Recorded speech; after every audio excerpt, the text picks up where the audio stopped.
Punch ഫ്രൈക്കിൻ്റെ ഇന്നത്തെ എപ്പിസോഡിലേക്ക് ഏവർക്കും സ്വാഗതം. ഇന്ന് നമ്മൾ ഉണ്ടാക്കാൻ പോകുന്നത് കൊഞ്ച് ഫ്രൈ ആണ്. നല്ല ജ്യൂസി ആയിട്ടുള്ള കൊഞ്ച് ഫ്രൈ. അത് പച്ചച്ചോറ് കൂട്ടി കഴിക്കാൻ നല്ല രുചിയാണ്. അപ്പം കൊഞ്ച് ഒരു 20 കൊഞ്ച് മാരിനേറ്റ് ചെയ്യാനുള്ള സാധനങ്ങളാണ് നമ്മളിവിടെ എടുത്തു വച്ചിരിക്കുന്നത്. മഞ്ഞൾ ഒരു 1/2 ടീസ്പൂണ്, മുളക് പൊടി നിറച്ചൊരു 2 ടീസ്പൂണ്, ഒരു കഷ്ണം ഇഞ്ചി, ഒരു 6 നല്ല വലിയ വെളുത്തുള്ളി,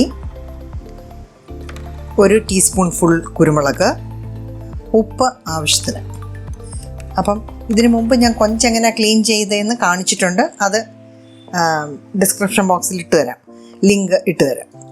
അപ്പോൾ ഇനി ഇതിനെ നമുക്ക് അരച്ചെടുത്തിട്ട് ഉപ്പ് ആവശ്യത്തിന് ചേർത്ത് അരച്ചെടുത്തിട്ട് കൊഞ്ചിൽ 1 മണിക്കൂർ പുരട്ടി വെക്കണം. ഓക്കെ.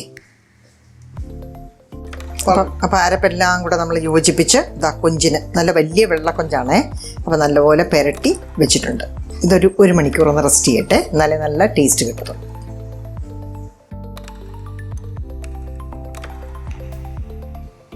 അപ്പം 1 മണിക്കൂർ കഴിഞ്ഞ് കൊഞ്ചെല്ലാം നല്ലതായിട്ട് അരപ്പൊക്കെ പിടിച്ചിട്ടുണ്ട്. ഇനി ഇതിനെ നമുക്ക് ചെറിയ തീയിലിട്ട് വറുത്തെടുക്കണം. ഓവർ കുക്കായി കഴിഞ്ഞാൽ കൊഞ്ച് റബ്ബർ പോലായിപ്പോവും. അപ്പോൾ അതുകൊണ്ട് ചെറിയ തീയിൽ തിരിച്ചും മറിച്ചും ഇട്ട് കൊഞ്ച് ഫ്രൈ ചെയ്തെടുക്കണം. അപ്പോൾ പച്ചച്ചോറ് കൂട്ടി കഴിക്കാൻ നല്ല ടേസ്റ്റാണ്. ഓക്കെ, ഫ്രൈ ചെയ്യണം.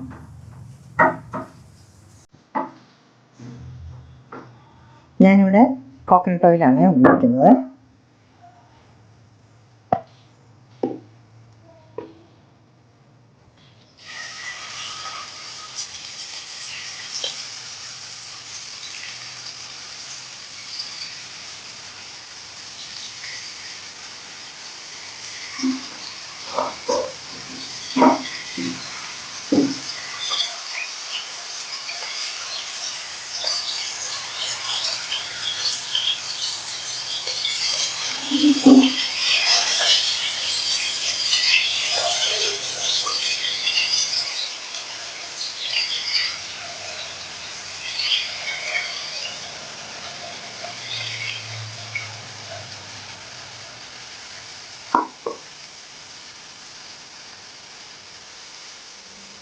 അപ്പോൾ ഇതൊന്ന് ഫ്രൈ ആവട്ടെ, ഇത് വെയിറ്റ് ചെയ്യാം.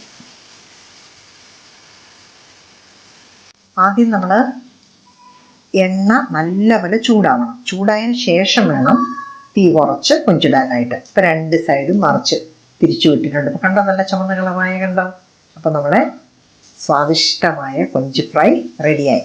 എല്ലാവരും ഒന്ന് പരീക്ഷിച്ച് നോക്കണേ.